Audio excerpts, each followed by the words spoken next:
Okay, good afternoon. This is day 86 of making little videos about a day or thought in the life of Schizophrenic Dominic, sharing some sane thoughts amidst the world turning things around and saying that I was crazy when the world went crazy on me and warred upon me. I believe I experienced schizophrenia, but I do not believe that I am crazy. In day 17 and day 45 of these videos, I share them to pin posts on social media and it's on YouTube. Day 17 describes why I call myself a schizophrenic rather than targeted individual. And day 45 expresses why I make these videos in the first place. So it's a little introduction for 3 minutes. I share my book on pin posts and to the topic section of these uh, little topic section of these posts. Okay, so I was going to start today to describe Richard Borgens produced a technology. He was considered a genius by Business Insider magazine when he worked at University of Purdue or Purdue University, and he created something called the oscillating field simulator, which was a technology that helped people gain feelings in their limbs after paralysis. And what the technology he tried to create was about repairing the axons in or broken down nerve regeneration for spinal cord injuries, and the FDA didn't allow him to go forward, didn't allow his company Cybernetics to go forward with it because it was potential for whatever reason. Supposedly, it was done by a person who had a vendetta, as I explained in the last video. But I was just reading about that today in my book, We Are Electric. And so today, people are potentially walking uh, with a different type of uh, technology where people are using similar technology in that they are sending electrical signals to working sections of the spinal cord to help get them moving and stuff. But this gentleman, Richard Borgens, was involved in repairing regeneration of nerve cells that were damaged. And so, supposedly, yeah, there's technology that is being withheld as I read in this book. I don't know if they're going to go forward, and I'm going to find out. No, this is all new technology now. So I'm just reading that in my book today. That's what I read today. So I'm sharing that out. In a recent poll of scientists, speaking of scientists and university research, this is the type of research that we could lose potentially with the rescinding of funding at various institutions and stuff. And 75% of scientists polled said that they were considering leaving the United States. This was in Nature magazine. And I thought that was staggering, and I was a little concerned about it because I live in the United States. And if the scientists are not even willing to stay in the United States, maybe they know something about what is transpiring because, potentially scientists are connected to that kind of world and they might be in the know about something. So I was thinking, like, maybe that's an indicator. Like, if 75% of scientists polled were considering leaving the US, maybe that's a sign of what they think is coming. And I guess it's definitely partially due to the fact that the research dollars are drying up and they want to continue their work. So they have to go to Europe or Canada possibly. So hopefully somebody can ration with this Trump character and get him to return funds to universities. And yeah, so that was what I was reading today in an article. And yeah, I was thinking, man, I don't. It's like slow motion that we're going towards this event here, and I was reading actually in my Derrick Jensen book, Language Older Than Words. He was at a section where he was describing Jews in the Holocaust being marched down the corridor to their death, and he was thinking like, why did they keep going?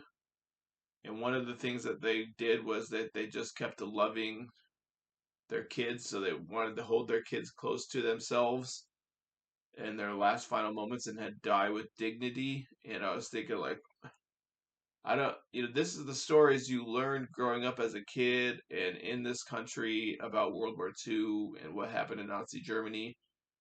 And somebody wants us to think that that can happen here. Uh, and so Trump is having a guy do a Nazi salute. And so you're thinking, uh, what is your fate going to be in this country, and how much of this is real and how much of it is part of the Big Brother 1984 operation?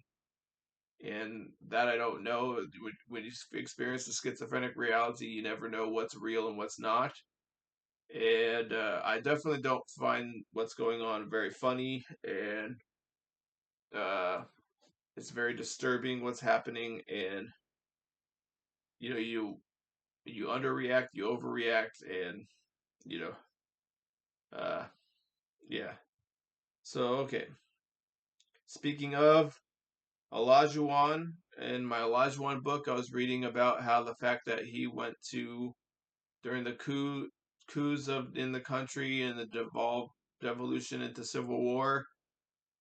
He was a kid in school, and he uh, was not allowed to speak his native language of Yoruba. They would fine the kids if they spoke their native language in Nigeria, and they would fine the kids 10 cents. So he found out that Yoruba was not welcome in his school. And so that's just describing things that molded him as a person.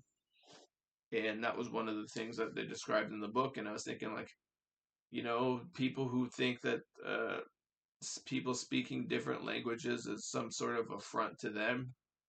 It's kind of sad. I was thinking the other day, actually, it reminded me, we were in Solvang, and I like Solvang, and it's nice, a European town and everything.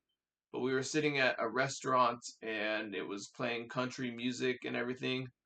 And at the last few times I've been to Trader Joe's, they've been playing country music, and country music's okay. It's not my favorite type of music, but I was just thinking like it's weird that people like monoculture, and there's just like certain types of cultural things where people they get into like this like monoculture idea where like nothing can be different, and it's like it's very I don't understand like the desire for monoculture. And it just seems like when I was sitting at that restaurant, I was thinking like all the people like potentially being deported, and yeah, the the effort to have like Trump with his monoculture. I was just thinking Trump and his monoculture. I was thinking it's I never really liked that growing up. I never liked it as a kid. I grew up around this valley in Santa Clarita, and there was like a kind of like a dominant culture here, and I always wanted. That's why when I went to school, I was like, I want to study something else, and I was interested in other cultures and stuff, so I chose a major called global cultures. And actually, interestingly enough, in the segue here, UCI is in the NIT Final Four. I went to UCI. I actually rooted for UCSD in the championship game because my brother is more closely connected to UCSD than I am to UCI. But now that they're in the NIT, I could root for them again. So yeah, I'm rooting for them. Anyways, going back to this, I never really understood the monoculture thing, and so when I was reading about Olajuwon in here and the fact that he was in a situation where he couldn't speak his native language in his school, and I'm thinking like, man, that's kind of like where we're headed here in America, and it's supposed to be America's supposed to be a diverse place, supposed to welcome diverse peoples, and it's supposed to be a congregation of diverse ideas, thoughts, and opinions and cultures. And I don't understand the monoculture desire that people have. It's a little it's a little weird, and yeah. All right, speaking of weird stuff, always express some sort of synchronicity through time sometimes. And one of the synchronicities through times that I noticed was in the 1960s, the nuclear testings that took place under the Kennedy administration.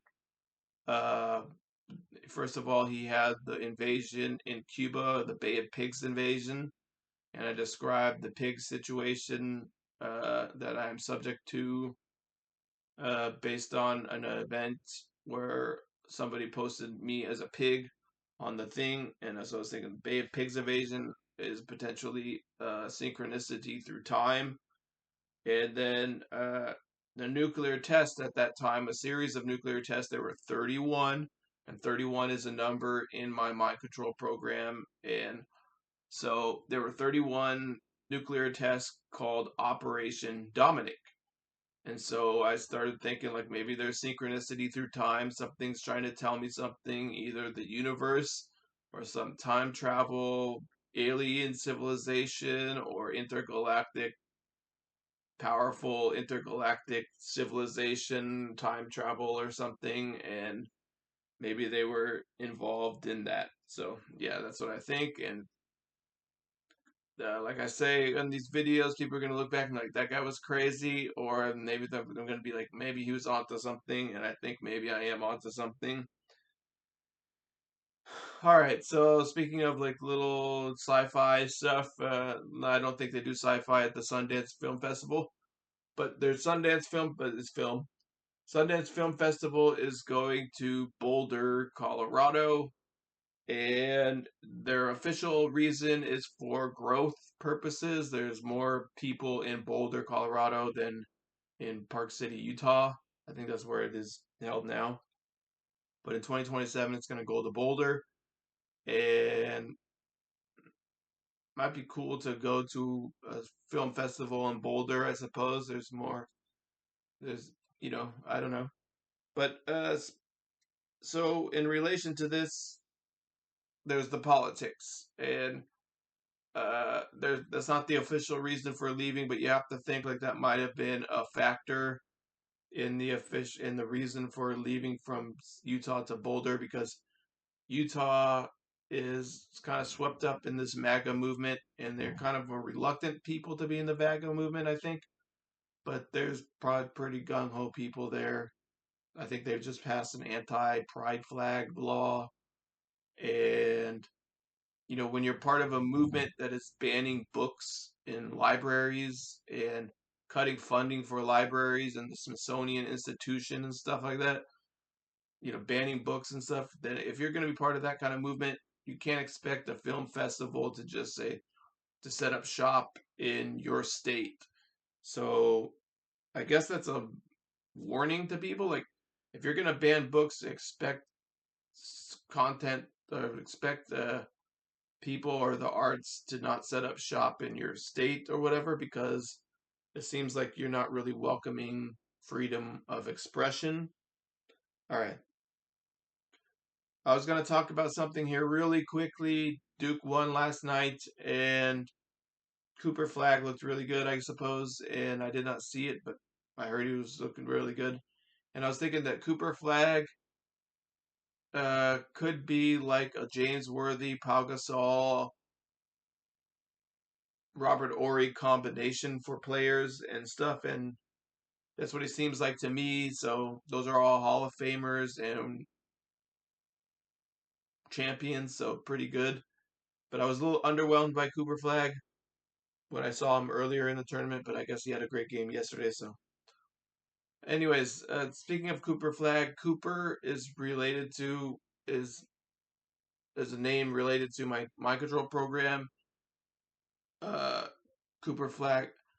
I think that possibly people are being genetically modified through electronic means, through satellite, and positioned in sports and music and stuff. And so I can't prove it, but I think it's happening. All right, I gotta go. Goodbye.